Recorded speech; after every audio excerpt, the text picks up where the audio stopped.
girando, ainda não começou. Agora tá gravando. Gravou, Olá, falando. pessoal do YouTube! Yeah! Então, assim, para quem... Então, gente, agora a gente está sendo gravada. Nossa, a Vitória veio até dar um tchau, né? E, por favor, vamos controlar, né, o que a gente fala agora, porque isso aqui virou evidência, tá? Vai pro YouTube. Pro, cadê seu rosto? Meu rosto tá aqui. Não tá vendo? Não tá aparecendo, não. Vocês não estão vendo Só meu metade. rostinho? Só metade. Ah, agora voltou. Então tá bom.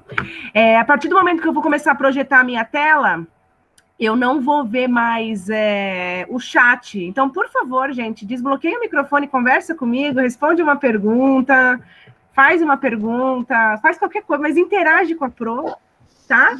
Eu tô precisando interagir com pessoas. Vocês quebram essa para mim? Valeu. A aula de hoje é sobre Segunda Guerra, né? Então, deixa eu compartilhar aqui minha tela com vocês. Apresentar agora. Uma janela, PowerPoint. Aqui. Agora vocês estão vendo, né? O PowerPoint e a carinha do lado, né? Sim.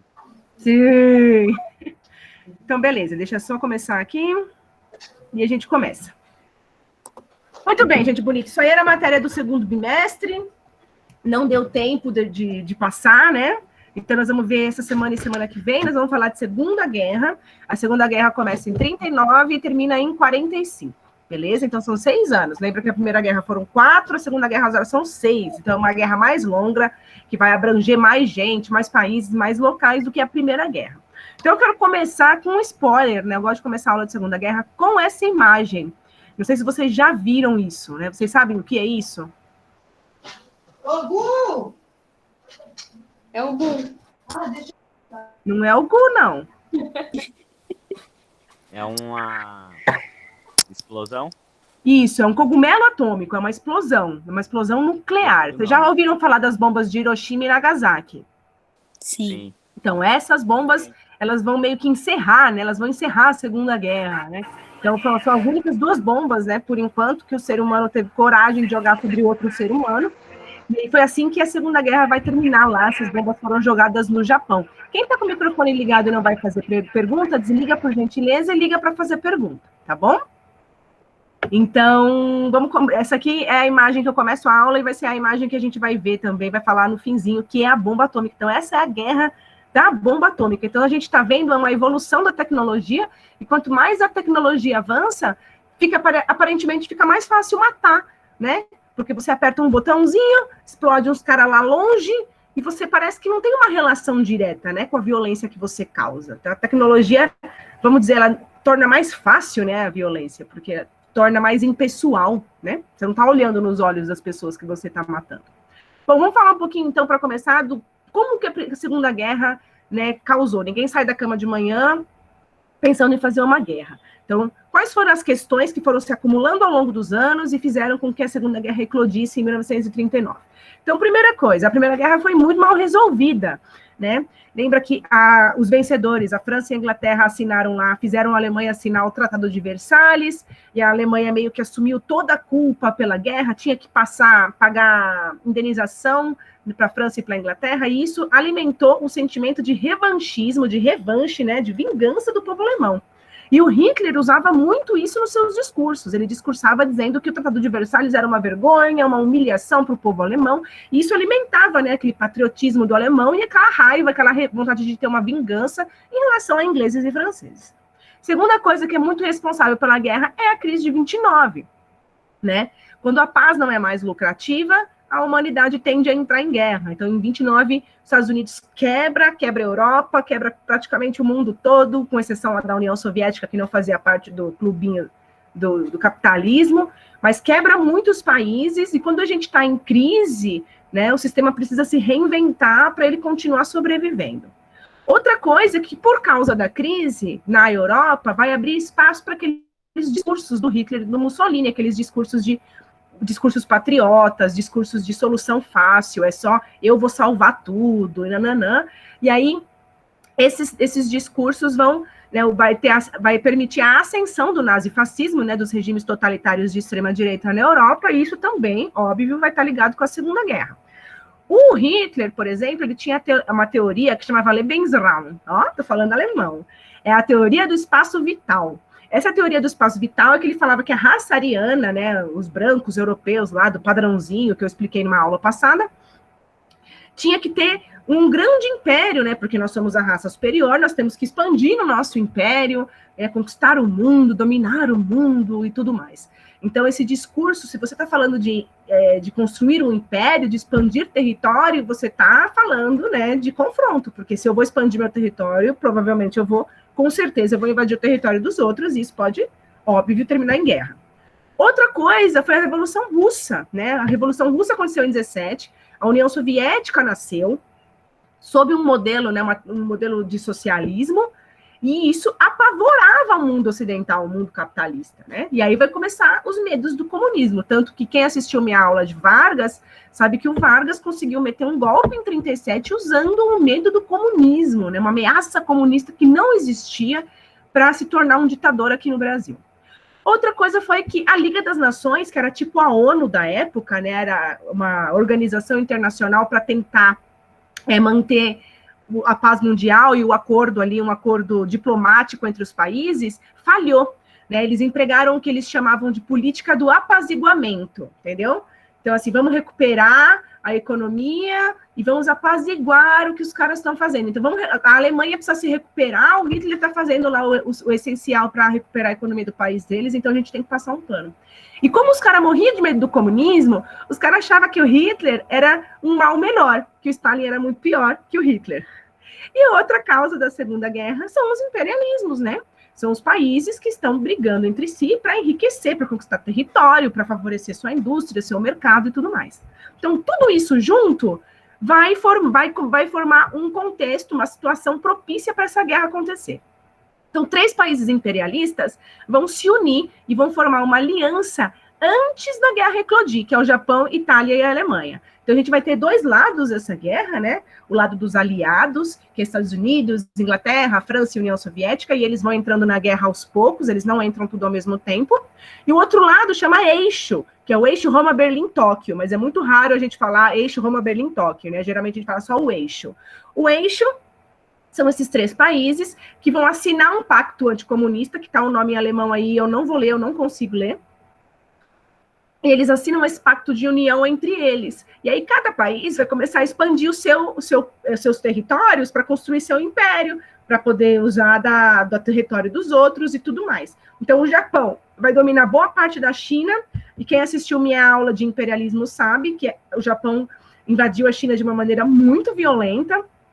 Essa é uma fotografia que fala de um dos ataques da China sobre o Japão, que ficou conhecido como Massacre de Nanquim.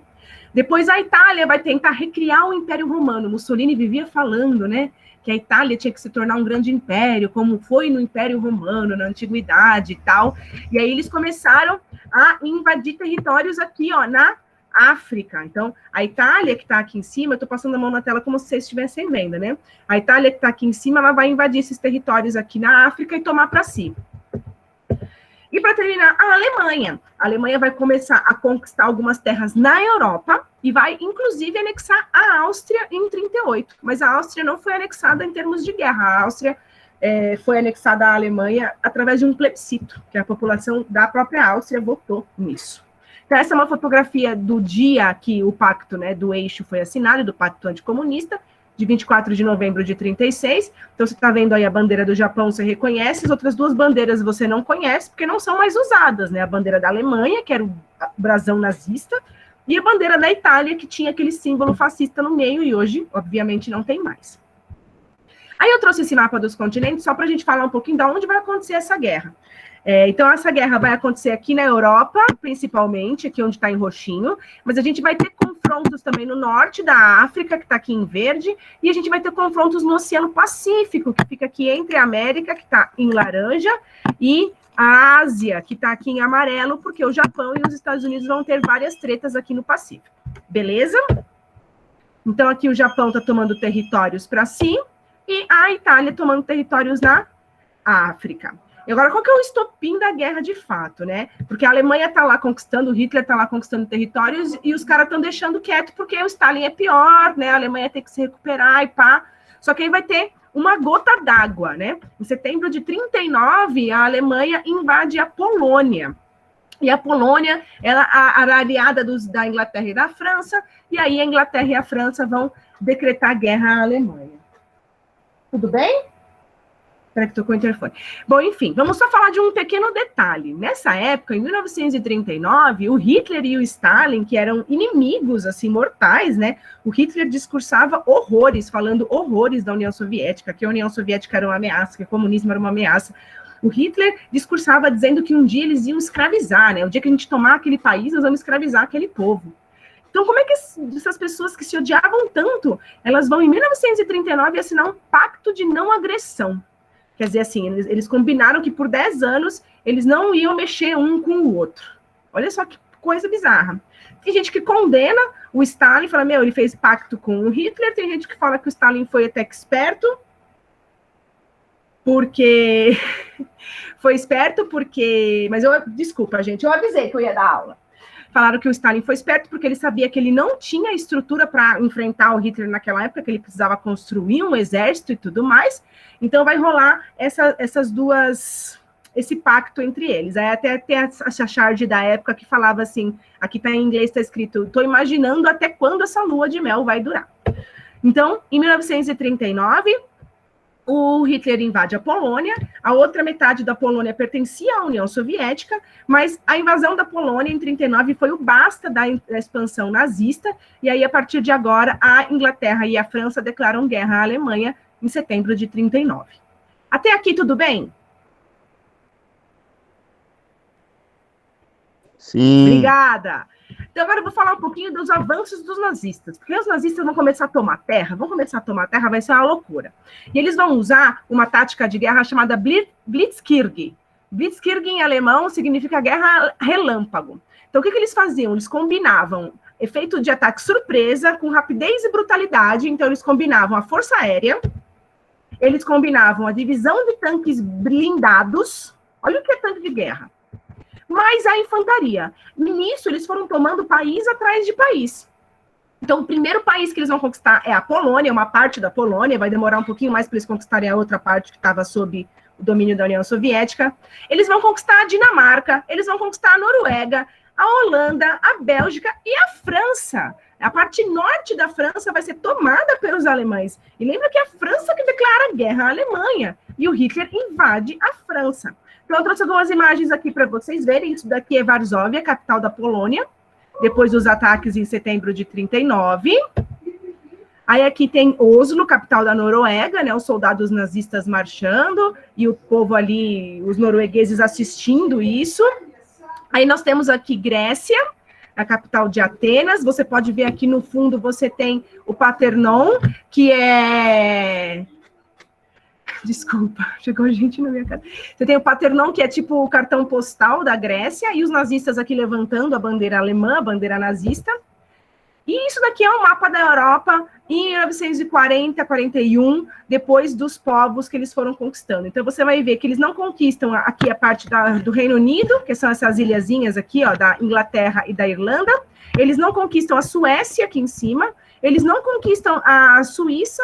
E a Suíça é esse país bem pequenininho aqui, tem muita gente que não entende muito bem por que os alemães não entraram na Suíça. Aí tem algumas hipóteses, né, que a Suíça é um lugar com muitas montanhas e é um lugar de difícil acesso. A outra hipótese é que a Suíça é o país dos bancos, né, onde o dinheiro está, e você não vai bombardear onde o dinheiro está. E aqui Portugal e Espanha também não precisam invadir, porque já tem seus governos fascistas, né? Já tem o Franco e o Salazar em Portugal e Espanha, que são aliados, né, do Mussolini e do Hitler. Então, esse mapa que você está vendo aqui, com a bandeira nazista em vermelho, é o total do território que o eixo, né, a Alemanha e a Itália conseguem conquistar em 2 anos de guerra. Tudo bem até aqui? Sim, professora. Então, sobre a Holanda, vocês conhecem a história da Anne Frank? Não. Vocês nunca ouviram falar do Diário de Anne Frank? Tem até uma série na Netflix. Eu já, professora. Eu já ouvi falar, só que nunca ouvi, tipo, A Anne Frank a história. então, é essa menininha aqui, a Anne Frank. Eu já. Lá na escola tem o diário da Anne Frank, né? É que ficou lá, inclusive a minha cópia também ficou lá. Olha a música ligada. Obrigada. E aí a Anne Frank, ela é uma menina que ela tem acho que 12 anos, e aí ela é judia, ela e a família dela, eles são judeus, e eles vão, e aí começa a vir, né, aí os alemães invadem a Holanda, e eles já tinham fugido, eles são alemães, eles fogem para a Holanda por causa do nazismo, porque o Hitler já perseguia pessoas lá, depois a gente vai falar disso semana que vem. E aí ela e a família dela fogem para a Holanda, e aí os alemães invadem a Holanda e começa a estipular um monte de regra para os judeus e começa a recolher os judeus. Quando começa a recolher os judeus, se não me engano, a irmã dela que recebe a carta primeiro, a família dela resolve se esconder num anexo. O pai dela trabalhava no escritório e eles fazem tipo uma porta falsa, que é um armário, e aí tem uma escadinha, e aí eles moram tipo num sótão, né? E aí ficam 7 pessoas escondidas lá. Fica a Anne Frank, a irmã dela, o pai e a mãe, mais uma família de 3 pessoas, que é o pai, a mãe e o filho, e um dentista judeu que eles acabam abrigando. Ficam 7 pessoas naquele espaço. Eles ficam por 2 anos escondidos lá, e nesses 2 anos a Anne Frank está escrevendo o diário dela, que ela ganha no aniversário dela. E, nesses 2 anos ela escreve, tipo, ela tem um relacionamento mega pesado com a mãe dela, mas ela, ao mesmo tempo, é uma adolescente, então ela tá na guerra. Então tem, tipo, minha mãe, odeio minha mãe não sei o que lá. Hoje tivemos que ficar com a luz apagada o dia inteiro, porque teve bombardeio e a gente não pode dar brecha aqui onde a gente tá. E aí ela e o menininho, que vão de famílias diferentes que se abrigam lá, eles se apaixonam. Ai, gente, olha, eu recomendo muito que você leia o Diário de Anne Frank, assim, se você tiver sentimento no seu... É um teste, se você tem sentimento no seu coração. Enfim... No fim de 44, quase no fim da guerra, a Anne Frank e a família dela, todos os 7 ocupantes do anexo são presos pela Gestapo, que é a polícia nazista, que também é chamada de SS, que é uma abreviação do nome alemão, que é um nome enorme, e eu jamais vou conseguir dizer esse nome. E eles são presos, e aí cada um vai para um campo de concentração. A Anne Frank, o corpo dela nunca é encontrado, nós vamos falar sobre os campos de concentração semana que vem, prepara o estômago. E ela e a irmã dela, assim, o pai dela foi o único que sobreviveu dos 7 nos campos de concentração. E quando acabou a guerra, ele anunciou no jornal que ele estava procurando a família dele. E aí uma pessoa que sobreviveu, que conheceu a Anne Frank, a irmã dela, Margot, no campo de concentração, procura o pai dela e fala, suas filhas morreram de tifo no campo de concentração, em 45. E é um diário de uma menina, gente, que tem problemas com a mãe, que está se apaixonando pelo menino... E está no meio de uma guerra, num anexo com outras 6 pessoas, se escondendo, porque ela é judia. Mas a gente vai falar disso melhor semana que vem. Aí vamos falar um pouquinho agora da invasão alemã na França. Então, tá vendo essa linhazinha amarela que tem aqui? A gente chama isso de linha Maginot. Essa linha foi uma construção que a França fez, depois da Primeira Guerra, para proteger a sua fronteira com a Alemanha.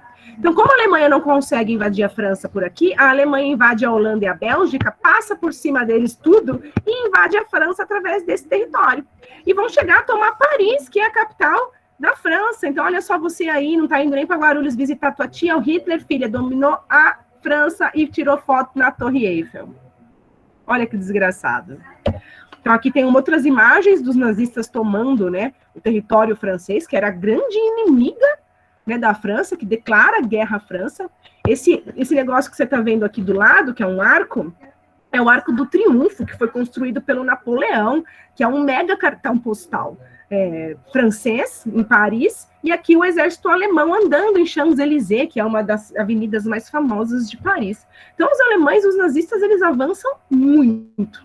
E aí, depois de invadir a França, você vai.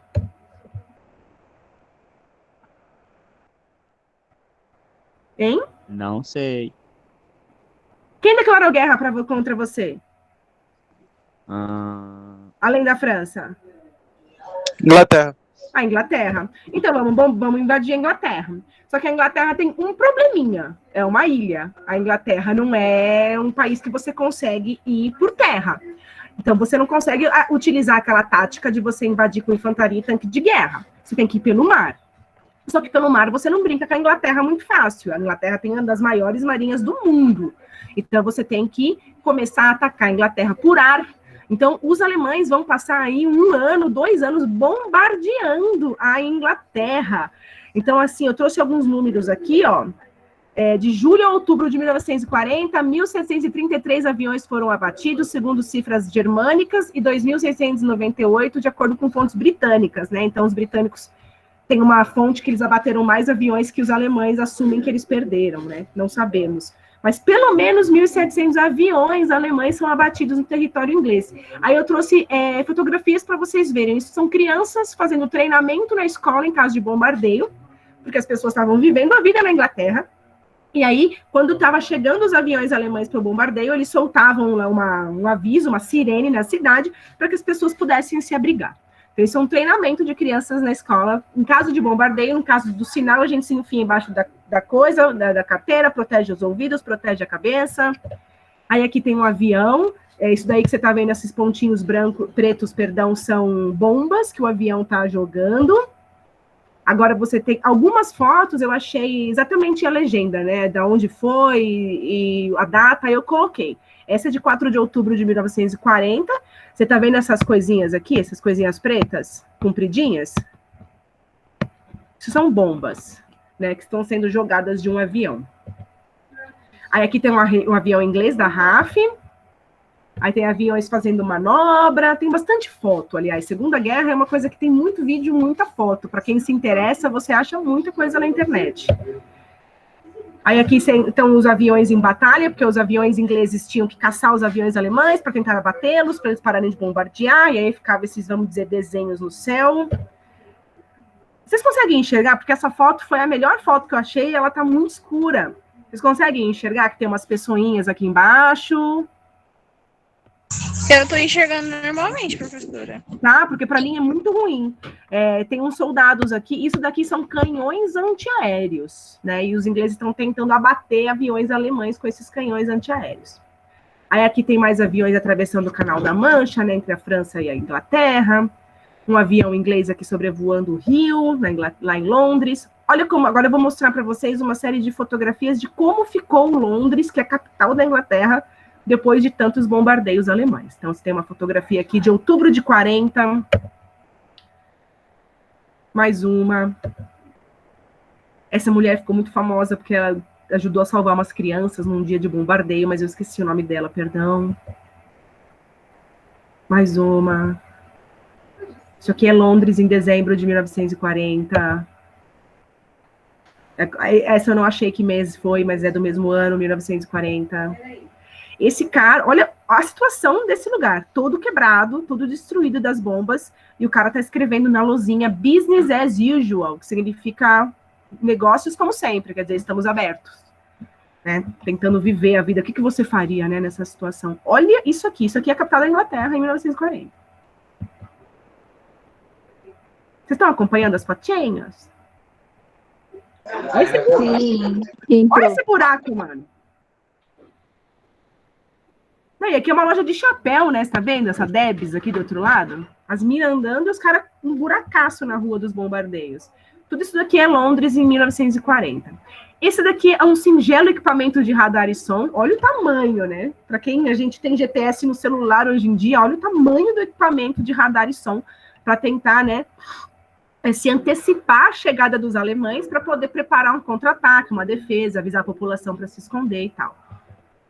Aí tem um avião abatido em cima de um telhado aqui, imagina que inconveniente. Aí os caras desmontando. Esse é um avião nazista, com certeza. Isso aqui é um ferro velho de avião alemão abatido na Inglaterra. Isso aqui é o Natal de 1940, na Inglaterra. As pessoas estão abrigadas num subterrâneo. Se você está tendo bombardeios na sua cidade, pensa assim, você está em São Paulo, e aí alguém está bombardeando São Paulo. Para onde você vai para se abrigar? Onde seria o melhor lugar para você se abrigar em caso de bombardeio? O esgoto. Esgoto? Sim. Mas a gente tem uma coisa mais legal em São Paulo, pelo menos. Eu falei São Paulo, porque aqui a gente não tem, mas lá em São Paulo tem. Metrô.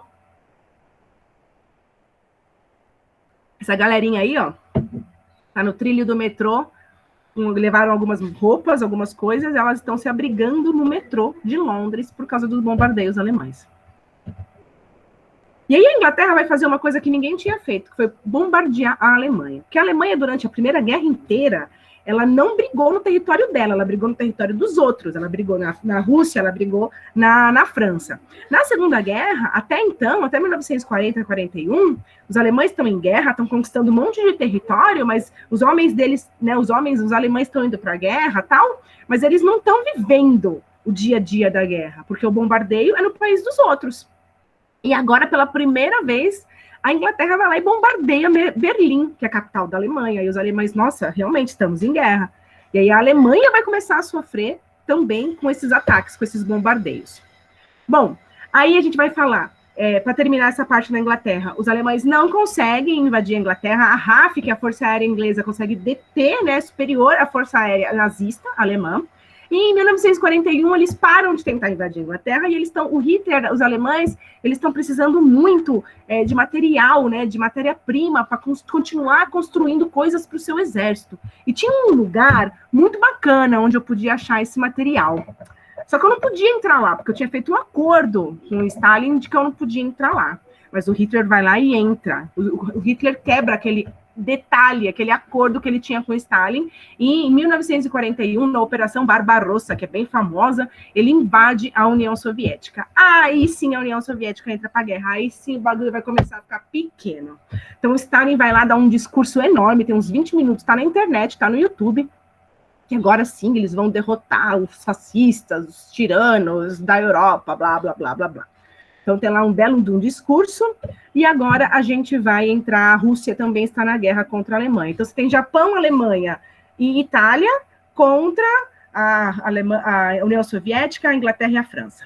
Isso daqui é o território tomado pelos alemães, pelos fascistas, em 41, 42, que é quase a Europa inteira. Você já imaginou se eles tivessem vencido a guerra?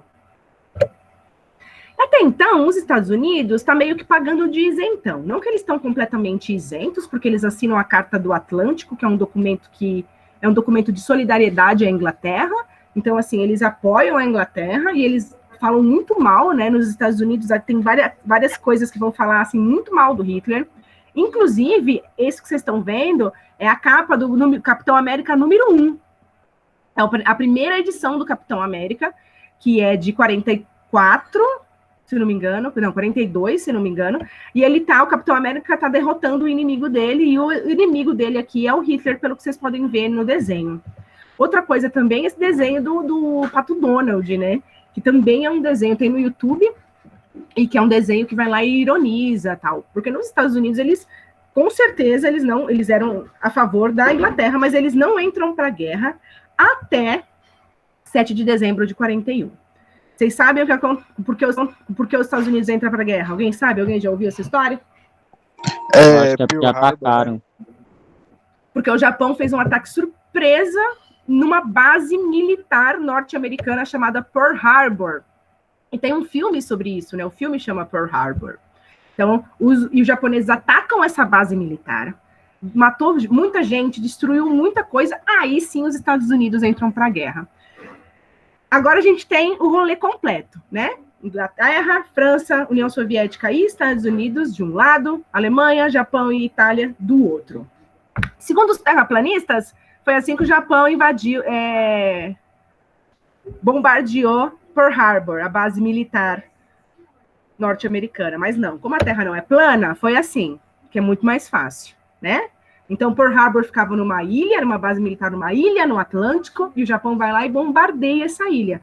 Porque como a Terra é redonda, né, o Japão e os Estados Unidos, eles só são separados pelo Atlântico, eles não são separados pelo mundo inteiro. Bom, vamos falar de algumas batalhas importantes, e eu vou falar da batalha mais importante, vamos dizer assim, que foi o começo do fim para os nazistas, que é uma batalha que eles perderam, que foi a Batalha de Stalingrado. Né, Stalingrado, você pode ver que tem o nome do Stalin na cidade. Essa cidade não tem mais esse nome hoje em dia, ela chama Volgogrado, e Stalingrado era uma cidade com o nome do Stalin. Então, assim, era um lugar que era muito especial. Os nazistas vencendo essa batalha, eles iam, tipo, caminhar rumo à conquista da União Soviética. E, fora isso, aqui, ó, Volgogrado, que é Stalingrado, fica a aproximadamente 12 horas de distância de Moscou, que é a capital da Rússia. Então, essa foi uma batalha decisiva, ela durou de julho de 42 a fevereiro de 43, e nesse tempo, 2 milhões de pessoas morreram. Foi a batalha, né, que mais morreu gente durante a Segunda Guerra. Esse cara aí é o Friedrich Paulus, não sei se é assim que se pronuncia o nome dele, ele era o comandante alemão, né, na invasão russa, e depois desses meses, ele vai se render para os soviéticos, porque o Hitler, os alemães estão lá há meses combatendo, tanto o exército soviético quanto os alemães estão extremamente desgastados, quase sem equipamento, um frio do caramba, porque você está falando de Rússia, e é inverno essa hora, e é um frio horroroso. Então, ele vai se render em fevereiro de 43, e ele permanece na União Soviética, porque se ele tivesse voltado para a Alemanha, o Hitler tinha matado esse cara. Então, ele fica lá até o fim da guerra. E essa batalha, a gente vai dar uma atenção especial aos snipers. Vocês sabem o que é sniper? Sim. Aquele maluco que fica acampado assim, ó, para atirar em alguém. E nós vamos dar uma atenção especial às mulheres soviéticas, porque na União Soviética, a gente vai discutir isso um pouco mais para frente, a mulher não servia só para servir o marido, né? Então as mulheres participavam do exército, tinha muita mulher sniper na União Soviética. Esse é o Vasily, famosíssimo, né, o sniper soviético que mais pegou nazi. A Ludmilla, chegaram para a Ludmilla um dia e perguntaram, Ludmilla, é verdade que você matou 309 homens durante a guerra? Ela falou, não matei homem nenhum, só matei nazista. Aí a gente tem aqui a Rosa, Xanina, tadinha Rosa, morreu no finzinho da guerra em 45, e essa outra menina que é a Nina, segundo a internet, ainda está viva e tem uns 95 anos hoje e mora na região da Sibéria. Imagina as histórias que essas mulheres, que essa mulher, né, que está viva no momento, que é a única, pelo que eu achei na internet, que está viva, tem para contar sobre a guerra. E aí eu trouxe algumas fotos de Stalingrado, né? Menos 30 graus, talvez mais frio que isso, e você aí parado eu vou recomendar uns filmes semana que vem, vai ter um filme sobre isso. E aí, quando você fica de sniper, né, você fica acampado, você precisa se camuflar. E geralmente, né, a roupa dos soldados são marrom, azul, marrom, verde escuro, tal, aquele uniforme camuflado. Só que você está lutando na neve, no inverno. Então, os caras estão camuflados de branco, né? Então, isso aqui são snipers. Isso aqui são snipers em Stalingrado. E olha como ficou essa cidade. Essa cidade ficou absolutamente destruída. Aliás, morreu muito civil nas guerras. Né? A Alemanha bombardeava a Inglaterra, morria civil. A Alemanha invadiu a União Soviética, morria civil. A Alemanha vai ser bombardeada depois e vai morrer muito civil. Morre muita gente que não fazia parte de exército na Segunda Guerra. E a Rússia é o país que mais perde soldado e gente na Primeira e na Segunda Guerra. O país que mais tem baixas é a Rússia. Muito bem, então vamos começar agora a inverter. Que horas são? Vocês querem falar alguma coisa, fazer uma pergunta? Vocês estão vivos? Tudo bem. Não. Tudo bem? Então tá bom. Então vamos começar agora a falar do avanço dos aliados, né? Então até 43, os nazistas alemães, os fascistas italianos, avançam e dominam a Europa. A partir de 1943, os aliados vão começar a ter êxito. Né? Então, eles vão conseguir, os aliados, os Estados Unidos e a Inglaterra vão conseguir desocupar o norte da Itália, que tinha sido ocupado pelos nazistas. Então, você está vendo aqui uma fotografia de um tanque de guerra de um aliado na frente da pirâmide, de uma das pirâmides de Gizé, lá no Egito. Né? E a Itália, através do norte da África, os aliados vão conseguir invadir o sul da Itália e ir subindo. E aí o Mussolini começa a fugir para o norte da Europa, da Itália. Então, em 1943, a gente vai ter uma Itália dividida, né? O norte da Itália e o sul da Itália. Se vocês olharem o mapa, tá vendo que tem umas bandeirinhas aqui, Estados Unidos, Inglaterra, até do Brasil e da Austrália, né? Essas bandeirinhas mostram, elas estão aí para demonstrar o que a gente chama de linha gótica, que era a divisão, vamos dizer assim, da Itália, que dividia a Itália, que já tinha sido reconquistada pelos aliados, que era o sul da Itália, e o norte da Itália, que ainda era ocupada por nazistas e fascistas, que era onde Mussolini se escondia. E aí, onde tem a bandeirinha do Brasil, é porque foi a nossa participação na Segunda Guerra. Quem assistiu minha aula de Vargas sabe que o Vargas foi ligeiro, ele segurou a onda até o último minuto, conseguiu arrancar uma grana dos Estados Unidos, e eu não conheço outro episódio na nossa história em que nós tiramos dinheiro dos Estados Unidos. E aí eles acabaram dando dinheiro para o Vargas, e o Vargas constrói uma usina siderúrgica para a gente aqui no Brasil. O Vargas também assina a Carta do Atlântico, que é aquela carta de solidariedade à Inglaterra, e o Brasil começa a sofrer represálias, né? O estopim, assim, que o Vargas fala, não, agora eu posso, né, entrar na guerra contra a Alemanha, quando a Alemanha derruba, afunda uns navios brasileiros, navios mercantis, né, navio de comércio. E aí nós declaramos guerra à Alemanha, entramos ao lado dos Estados Unidos, dos aliados na guerra, e participamos da guerra no Monte Castelo, que é essa região aqui no centro da Itália, é uma região montanhosa, que faz frio, menino, e nós sobrevivemos, tá vendo? Frio não é tudo. E a gente conseguiu aí ajudar, né, outros exércitos. Aliás, nessa região aí, colocaram todos os exércitos que era considerado menos, então tinha os negros dos Estados Unidos, tinha os caras dos países que a Inglaterra ocupava, e os brasileiros, e aí os caras colocaram aí para tentar subir, né, quebrar essa linha gótica e avançar ao norte da Itália. E aqui a gente tem também uma fotinho, um desenho da guerra no Atlântico, para mostrar que aqui no norte do Brasil a gente tinha bases aéreas, bases militares que ajudavam a monitorar o Oceano Atlântico. E aqui tem uma foto dos pracinhas brasileiros. Os pracinhas são esses soldados da FEB, da Força, né, Expedicionária Brasileira, que foram para a Segunda Guerra combater os nazistas lá na Itália, né? E aí que quando eles voltam, quando a guerra acaba, o Vargas começa a ficar sendo questionado. Lembra que eu comentei com vocês? Você manda nossos soldados combater o totalitarismo na Europa e o senhor aqui é um ditador totalitário. Então isso vai colaborar para a queda do Vargas. E em 44 a gente vai ter o começo do fim. Meu Deus, eu esqueci o nome do filme. Vocês já viram um filme que é um cara... que é o Doutor Estranho, que é o cara que ele vai descobrir, é uma máquina que decodifica o código dos nazistas? Esqueci o nome do ator. Enfim, tem um cara, um inglês, eu vou recomendar o filme para vocês depois.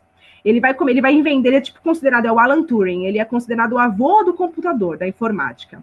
Ele cria uma máquina, ele e uma equipe, que é capaz de decodificar os códigos nazistas, porque os nazistas, eles se comunicavam por código. E esses códigos variavam todos os dias, então era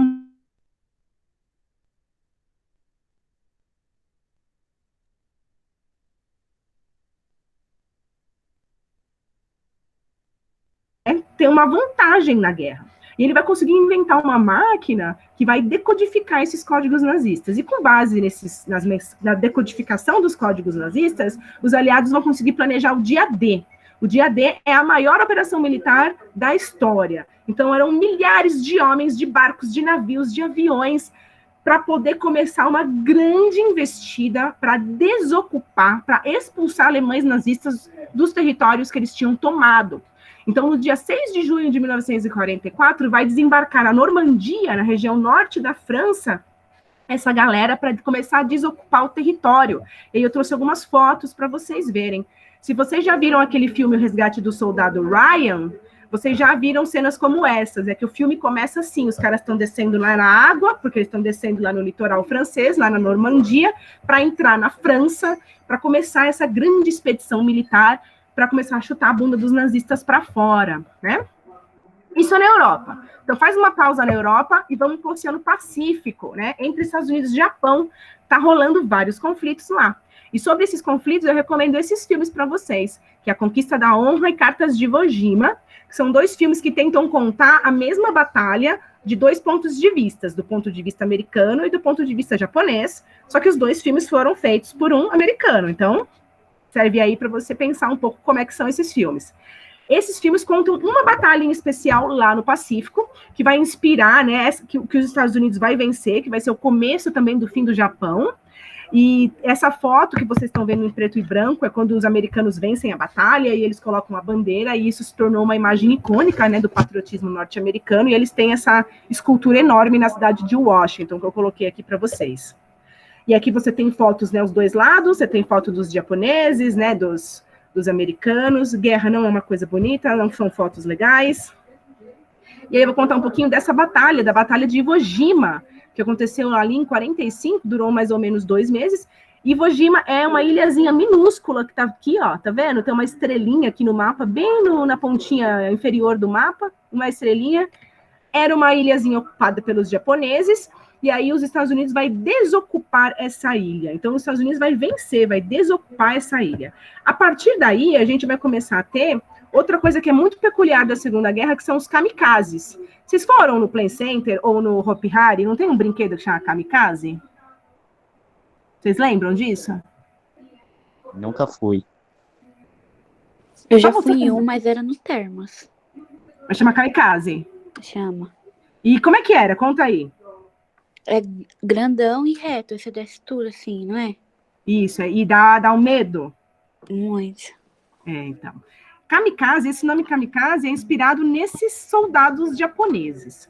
Então, o Japão, já em 44, já está começando a ficar todo mundo, né? Não só o Japão, mas todo mundo já com equipamento militar, né? Meio escasso, porque olha o tanto de coisa que já foi abatida, que já foi usada. Então, os japoneses começam a usar uma tática, que são os kamikazes. O que é um kamikaze? O kamikaze é um piloto de avião que entra no seu avião e joga o seu avião sobre um alvo americano. Só que quando você joga um avião sobre um alvo e o avião explode, você morre nisso. Então, kamikazes eram ataques suicidas dos japoneses contra os aliados. Esse cara aí, eu trouxe, esse aí eu achei, ele era um piloto japonês, completou sua missão em 11 de maio de 45, jogou seu avião numa base americana, num alvo aliado. E aqui tem mais fotos, né? Tem uma foto de soldados de pilotos kamikazes. Então, esses caras estão tirando essa foto, sabendo que eles iam entrar num avião e jogar o seu avião, se jogar num alvo inimigo. Isso é um kamikaze. Por isso que os brinquedos muito loucos dos parques, que parece que você vai morrer, chama kamikaze. Por causa disso. E tem aqui gente que usa isso como adjetivo também, né? Tipo, nossa, sei lá, você é uma kamikaze, não é? Meio você é suicida. É, tipo isso. Isso é um kamikaze. Entendi. Kamikaze é uma palavra japonesa que, se não me engano, eles tiveram que é vento, eles tinham... diz a lenda lá que tinha uma tempestade chegando, tal, que ia destruir, aí veio um vento do outro lado e salvou. Então, eram esses ventos bons que salvaram, eles chamavam de kamikaze, e aí, tipo, esses pilotos ganharam esse nome, porque eles estavam, né, em nome do Japão. Vocês sabem que o Japão tem uma cultura muito diferente da nossa, e eles têm um lance com orgulho, né, e vergonha muito grande. Então, o índice de suicídio na cultura japonesa é um pouco alto, né? Se você é muito melhor na cabeça deles, é muito mais honroso você sair da vida se matando do que você ser uma vergonha para sua família, por exemplo.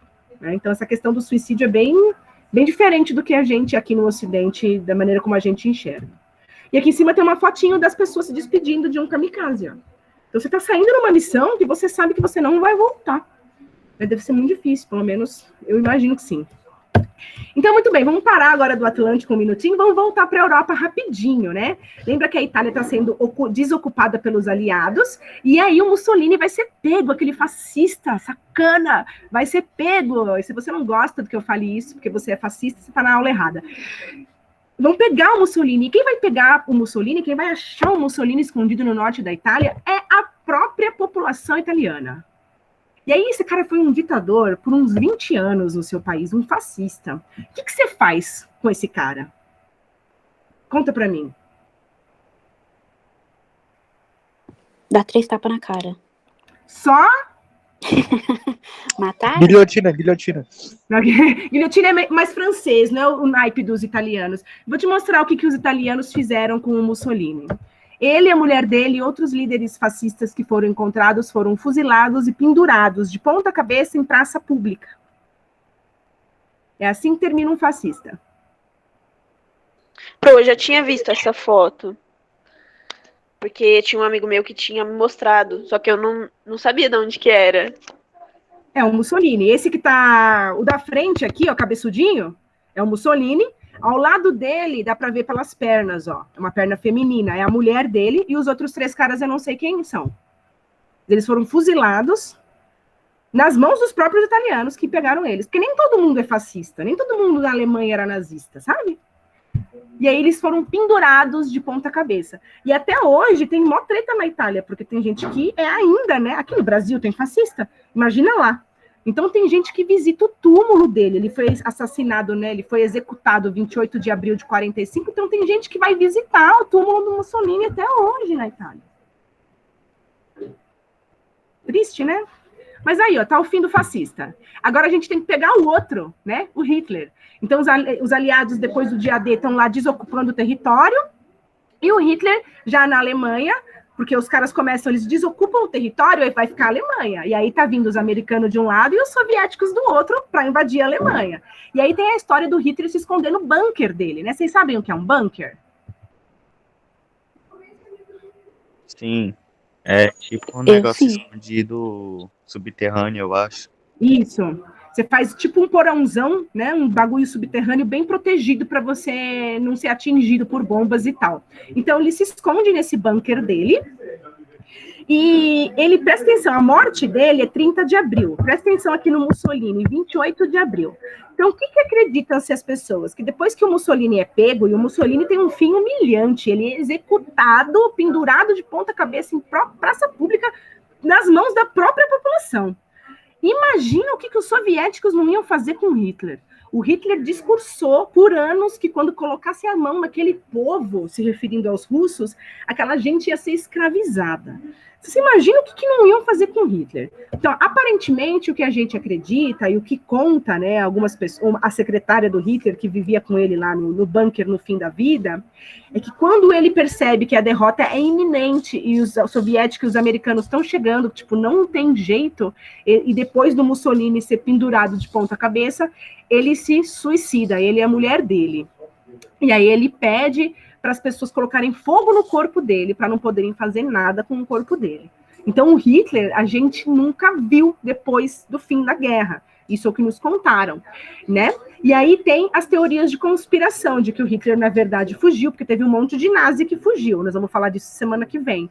Mas reza a lenda que o Hitler fugiu e morou na Argentina até a morte. Aí eu vou até mostrar para vocês as fotos que eu achei das teorias de conspiração na internet. Então, essa é a foto do suposto suicídio do Hitler. E essa é a foto do suposto Hitler que vive na Argentina. Eu tenho dó desse tiozinho. Fotografaram ele, compararam ele com Hitler. Eu não sei. O que vocês acham? Vocês acham que ele se matou ou fugiu? Acho que ele se matou. Eu acho que ele se matou. Você imagina o que não iam fazer? Ele é branco, orgulhoso. Não, imagina o que não iam fazer com... Imagina se o soviético põe a mão no Hitler. O que eles não iam fazer com aquele homem? Vivo ou morto? Imagina o que eles não iam fazer com o corpo desse cara. Se o Mussolini terminou assim, imagina o Hitler. E aí, semana que vem, a gente vai falar do Holocausto, dos campos de concentração, e aí você vai me dizer o que você faria se você pegasse o Hitler, tá bom? Então, a Alemanha vai se render... Oi, fala, meu bem. Eu acho que, tipo, eles iam matar ele, depois matar de novo e matar de novo. Iam arrastar ele vivo da Alemanha até a União Soviética, pra todo mundo ir batendo no caminho. Eu não sei, cara. Como a gente só estuda, a gente estuda o negócio e, né, ainda a parte da guerra não é tão ruim quanto o que a gente vai ver semana que vem. Aí a gente conversa de novo. Pode ser? Porque quando a gente for falar de campo de concentração, é outra coisa. Ainda bem que vai ser antes do almoço. Bom, então a guerra na Europa chega ao fim dia 8 de maio de 1945, porque a Alemanha se rende, né? O Hitler morre. Ele se suicida e a Alemanha vai se render em 8 de maio, e isso é um feriado, né? Tem muito país da Europa, tipo a França, por exemplo, que participou da guerra, que as datas do fim da Primeira e da Segunda Guerra para eles são feriados. Muito bem. Isso é Berlim no fim da Segunda Guerra, porque Berlim, a Alemanha, foi invadida pelos Estados Unidos e pela União Soviética e foi bombardeada até o talo. Então, Berlim, a Alemanha, ficou destruída. Então, isso é uma fotografia de Berlim, capital da Alemanha, após o fim da Segunda Guerra, e isso é uma foto de Dresden, que é uma cidadezinha também na Alemanha, que, menina, foi bombardeada num grau, não sei o que sobrou dessa cidade. Vocês estão vendo que tem alguns soldados? Vocês estão vendo o que eles estão fazendo? Vocês estão vendo? Recuperando os corpos? Estão recolhendo o corpo. Mas a guerra não acabou. A guerra não acabou. Porque você tem os japoneses, né? E os japoneses têm um negócio lá bem específico com os Estados Unidos, porque eles estão competindo por áreas de domínio lá no Pacífico. E aí, o que os Estados Unidos faz? Bum. Aí a gente tem... Só um segundo. Oi. Espera um pouquinho, eu tô acabando. Então tá bom. Desculpa. Desculpa, gente. Então, os Estados Unidos vai bombardear 2 cidades japonesas, que é Hiroshima e Nagasaki. Mas não é um bombardeio qualquer. Eles vão jogar bombas atômicas em Hiroshima e Nagasaki. Né? Bomba atômica, nós vamos conversar um pouquinho sobre isso agora. Né? Aqui eu tenho os cogumelos atômicos, né? Que é essa fumaça, essa bolha de fumaça que forma. Quando você joga uma bomba atômica. Só um detalhe, Hiroshima e Nagasaki eram 2 cidades japonesas que não tinham base militar. Então, os Estados Unidos jogou 2 bombas atômicas em 2 cidades onde só moravam pessoas como eu e você. É tipo o Brasil tá em guerra com alguém e a gente tá aqui vivendo a nossa vida em São Bernardo, o cara vem e bombardeia a gente, que não é militar, que não tá participando efetivamente da guerra. Foi isso que os Estados Unidos fez com Hiroshima e Nagasaki. Na época, pegou mega mal, né? Porque pega mega mal você bombardear 2 cidades de civis. E aí os Estados Unidos disse que o Japão não ia parar e eles precisavam encerrar a guerra e que muitas vidas norte-americanas estavam sendo perdidas e isso foi a melhor maneira de acabar com a guerra. Porém, né, não é de bom grado nenhuma guerra. Até na guerra os caras não atacam bases civis, assim, né, cidades de civis à toa. Bom, foram 140 mil pessoas mortas em Hiroshima, que foi a primeira bomba, em 6 de agosto, e em 9 de agosto, 74 mil pessoas mortas em Nagasaki. Aí tem algumas informações. Como é que foi esse lance de bomba atômica? Tinha alguns físicos, inclusive o Einstein, que fugiu, né, porque o Einstein era judeu, ele fugiu da Alemanha, que avisou os Estados Unidos, os alemães estão mexendo com um bagulho de bomba nuclear e tal. Eu tenho um pouco de dificuldade de explicar a parte física para vocês, né? Mas existem alguns materiais que são radioativos, né? Que, tipo, o ferro não é um material radioativo, mas tem o urânio que ele emite radiação. E aí os caras descobrem que você tem uma maneira de fazer uma bomba com isso, né? E aí os americanos vão criar o projeto Manhattan, que foi um projeto para estudar essas questões, né, da radioatividade, para fazer uma mega bomba, né? Uma bomba atômica. Então, aqui, isso é uma fotografia de uma bomba atômica. Então, até onde eu sei, tem 2 tipos de bomba, de fissão nuclear e a de fusão nuclear. Então, você tem o núcleo do átomo, você vai lá e divide o núcleo do átomo. Como que faz isso, gente? Eu não sei, tá? Aí vocês têm química e física para aprender isso, tá? Desculpa, infelizmente eu não vou conseguir te explicar. Mas os caras, em laboratório, pegam lá uma substância radioativa como o urânio, e aí divide o núcleo do átomo, né? Coloca isso numa bomba, e aí na explosão vai dividir o núcleo do átomo, e dividindo o núcleo do átomo, você faz uma bomba que explode horrores, que é o caso da bomba atômica, que é uma bomba de fissão nuclear. E aí tem as bombas de hoje em dia, que já inventaram, que é as de fusão. Não, as outras são de fissão, essa é de fusão nuclear. Que ao invés de, eles descobrem que ao invés de você separar o núcleo do átomo e gerar uma bomba, se você juntar núcleos de átomos diferentes, você gera uma explosão ainda maior que a bomba H, a bomba de hidrogênio, que são bombas que existem hoje em dia. Você não está tranquilo? Muito bem. Então, aqui tem outra fotografia, e aqui fala de Hiroshima, nananã. Está falando dos quilotons. Aí eu vou mostrar um site para vocês, para a gente simular explosões. Aí a gente vai falar, são unidades de medidas químicas, né, do explosivo. Gerou um cogumelo atômico de 8 quilômetros. Aí aqui de novo, né, a quantidade de pessoas mortas, né? Então, a bomba de Hiroshima era Little Boy, o nome da bomba, e a bomba que explodiu em Nagasaki se chamava Fat Man. Esses eram os nomes que os americanos deram para as bombas. E aí tem esse site na internet. Quando eu preparei essa aula, é NukeMap, eu não lembro agora se é .com. Quando eu preparei essa aula a primeira vez, nossa, eu estou muito atrasada, me desculpem, eu não tinha internet lá no Sinir. Agora que a gente está em casa, eu vou compartilhar minha tela e vamos ver se a gente consegue, vamos ver se meu Wi-Fi funciona. O que vocês querem explodir, gente? O Congresso, coloca no Congresso. Tá, peraí. Deixa eu compartilhar minha tela com vocês. Vai bem em Brasília. Mira no Bolsonaro. Poxa, não fala assim. Tadinho. Ah, mas com todo respeito, né? Tá, tudo bem, a gente vai mirar fazer, no Trump né? também não seria ruim. Onde? No Trump. Também, né? Uma sugestão. Não seria ruim. Ah, professor, o nome do filme que você falou é O Jogo da Imitação. Isso, o Jogo da Imitação. Conta a história do Alan Turing. Peraí que a minha tela está sendo apresentada para vocês. Vocês estão vendo aqui o site, NukeMap? Sim. Beleza. Então, aqui, ó. Você pode arrastar ou marcar o lugar que você quer explodir. Então, tem alguns lugares, ó, Washington, D.C., por exemplo, que é a capital dos Estados Unidos, ou a gente pode explodir a nossa capital, que é Brasília. O que vocês preferem? Quando eu dei a aula a primeira vez, eu explodi o Sinira. E Brasília aí, é mais emocionante.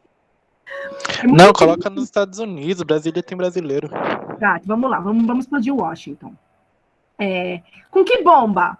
Vamos explodir, ó, porque como eu falei para vocês que eu não entendo de química, eu não sei quantos quilotons, né, que tem as bombas mais ferradas de hoje em dia, porque hoje em dia, mano, os caras têm umas bombas que, velho, eu não sei, sabe, dá para destruir o mundo, acho que tantas vezes, mas assim, vamos selecionar então uma que já existiu. Tem umas bombas aqui da União Soviética, que foi a bomba mais forte que eles testaram, que é a Tsar Bomba. Posso pôr essa? Pode.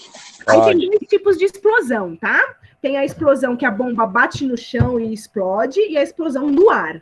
E aí eu vou mostrar de novo aqui o PowerPoint, só para explicar a diferença para vocês aqui quando eu explodi o Sinira, tá vendo? Aqui, a explosão foi no chão, a bomba caiu no chão e explodiu. Quando a bomba cai no chão e explodiu, no Sinira, caindo aqui em São Bernardo, onde eu coloquei, matou aproximadamente 50 mil pessoas e deixou 113 mil pessoas feridas, só que a radiação espalha muito quando bate no chão. Então, a radiação chegou lá até Caçapava, no interior de São Paulo. Agora, quando a explosão da bomba é no ar, e não chega a tocar no chão, a radiação espalha menos, a não ser que tenha vento, mas mata muito mais gente, causa muito mais estrago, né? Então, quando eu explodi o Sinira, né, a bomba explodiu no ar em cima do Sinira, matou 109 mil pessoas, deixou 247 mil pessoas em São Bernardo feridas. Com a Little Boy. Ô, professora, mas aí tem aquele negócio também da chuva que causa e tal. Então, eu não vou nem, ó, porque aqui nesse site, depois vocês entram, ó, esse site, você coloca Nuke Map no Google, é a primeira coisa que aparece. Você pode colocar várias variáveis, você pode colocar vento, se você coloca vento, a radiação vai para casa do chapéu. Eu nem vou mexer nessas coisas de vento, de chuva, de nada, eu vou só simular uma explosão num dia ensolarado. Ok? Para não piorar. Então, ó, vocês querem explodir no ar para morrer mais gente, ou vocês querem explodir na terra aqui, surface, para espalhar? Ah, no ar é mais legal. No ar? Então tá bom, vou colocar aqui, ó. Você clica aqui Airbust, que é explosão no ar. Aí eu vou colocar aqui casualties, que é para ver o número de pessoas mortas e feridas, tal. E aqui radioatividade para ver o quanto se espalha, né? Vamos explodir o Washington, então. Bum!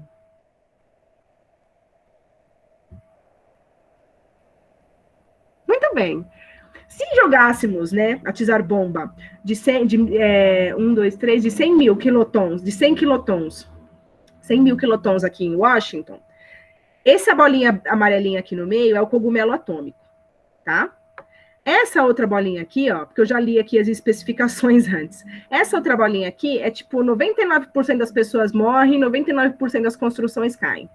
E aqui vai diminuindo, né? Aqui começa as áreas que não caem, não são muito destruídas, mas gera queimadura na pele das pessoas. E aqui, ó, também essa outra também onde chega a radiação, tá? Número de mortos, se a gente explodisse essa bomba em Washington, 2 milhões de pessoas, diga. Não pode ter guerra hoje mais, não. Você é louco? Não pode o quê? Não pode ter guerra hoje em dia mais, não. Senão era uma vez no mundo. É porque guerra nuclear não é brincadeira. Tipo assim... Assim que seria bom, né? Porque você acaba com tudo. Guerra nuclear acabou. Então, assim, você vai dominar o quê se você acaba com tudo? Então, essa questão da corrida nuclear, dos caras se armar, é mais um terrorismo psicológico, né? Da ameaça, do eu tenho poder e você não tem. Porque, cara, de verdade, se eles entram em guerra, assim, você vai dominar o quê? Você só vai destruir, então. É quando você tá, tipo, acabou, então. Vamos destruir tudo, acabou a brincadeira. Ainda bem que hoje é mais inteligente, né, Pro? Oi? Ainda bem que hoje em dia as pessoas são um pouquinho mais inteligentes. Não sei, viu? Talvez. Não sei. Olha só, as pessoas estão tomando... Eu acho que é só interesse em dinheiro mesmo. Sim. Eu acho que guerra, assim, todo mundo fala, ai, pronto, tem gente que me pergunta, você acha que vai rolar uma guerra? Eu falei, quando a paz não for mais lucrativa, a guerra for mais lucrativa que a paz, vai ter guerra. Sim, infelizmente. Porque, tipo, hoje em dia o povo tá buscando dinheiro. Antigamente era, tipo, mais território, né? Que nem... Mas era território por dinheiro. Sim. Mas hoje em dia é exatamente só, tipo, poder, entendeu? Dinheiro, essas coisas. Então, o Brasil, por exemplo, é completamente pau-mandado dos Estados Unidos. Eles nem precisam invadir a gente. Sim. Porque a gente já tem um governo que trabalha para eles. Então, para que vai invadir? Não precisa. Então, a invasão é assim, se você não trabalha para mim, eu invado. Tem essas questões, né? Que nem a treta da Venezuela, né? Bom, enfim. É engraçado que a gente sempre precisa salvar, né, os povos oprimidos que têm petróleo. Os povos oprimidos que não têm petróleo, os Estados Unidos não salvam. Mas isso é conversa para outro dia. Então, só para a gente finalizar aqui, ó, a gente tem 2 milhões e 500 mil pessoas mortas e quase 3 milhões de feridos se essa bomba caísse lá. Se vocês quiserem, depois vocês podem brincar aqui no site, vocês abrem aí no de vocês, e aí vocês ficam fazendo as simulações, explodindo lugares, pessoas. Aí você pode mudar, ó, para Surface, ó. Aí você vai ver... do Congresso.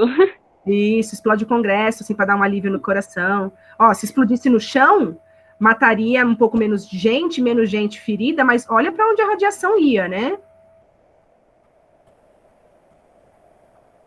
A radiação chega aqui, passa Nova York, chega aqui nos estados bem do Nordeste, quase no Canadá, né? E a radiação até para Casa do Chapéu. Então você ia ter inúmeras pessoas lá com problemas de saúde, consequências na vegetação, na consequência para as pessoas, né? Porque a radiação é tóxica para o nosso organismo. Aí, para você ficar mais tranquilo, eu trouxe esses slides, assim, com um levantamento que eu fiz com base numa reportagem das ogivas nucleares. Ogiva nuclear é a bolinha onde está, né, o material radioativo. Aí eles põem na bomba para explodir. Então, esse é o tanto de bombas, né, de ogivas nucleares que os países têm, né? Esses são os países que têm ogivas nucleares. A Rússia tem cerca de 7 mil, os Estados Unidos tem cerca de 7 mil, 6.800 ogivas nucleares, mas eu acho que essa reportagem tem 2 anos. A França tem cerca de 300 ogivas nucleares, a China 270, o Reino Unido 215, Paquistão 135, Índia 125, Israel 80 e Coreia do Norte 15 ogivas nucleares. Vocês não estão tranquilos? Dorme tranquilo. Pega nada. O Brasil não tem nenhuma não, né, professor? Não, mas esse é o problema. Porque, assim, a gente vai estudar agora uma coisa que chamou Guerra Fria. A Segunda Guerra, o fim da Segunda Guerra, foi a semente do que a gente vai começar a estudar depois do recesso em agosto, a semente da Guerra Fria. O que foi a Guerra Fria? Um conflito que nunca chegou a acontecer de fato em termos armados entre o mundo capitalista, representado pelos Estados Unidos, e o mundo socialista, representado pela União Soviética. E por que vai começar isso? Porque na Segunda Guerra, no fim da Segunda Guerra, Estados Unidos e União Soviética começam a competir quem chega na Alemanha primeiro, quem chega em Berlim primeiro, quem pega o Hitler. Então, assim, os americanos ensinam na escola que quem chegou em Berlim primeiro foi os Estados Unidos, mas não foi. A União Soviética, os exércitos soviéticos invadiu Berlim primeiro. O exército soviético trabalhou muito. Aí tem também a questão do fim da guerra do Atlântico, né? Depois das bombas de Hiroshima e Nagasaki, o Japão se rendeu. Ele não se rendeu imediatamente após. Ele se rendeu algumas semanas depois, quando o exército soviético já estava na China. Aí o Japão se rendeu, tipo, os Estados Unidos e a União Soviética não aguentam. Então tem muita treta. Então, assim, e aí quando você vai conversar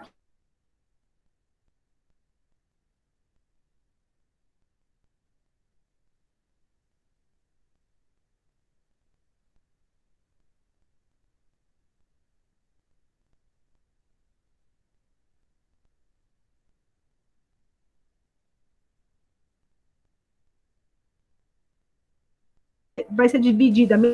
Pô, travou, tá travando.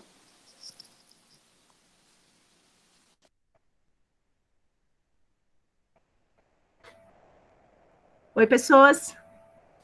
Travou uma grande Agora parte foi. aí. Chegou agora. Voltou?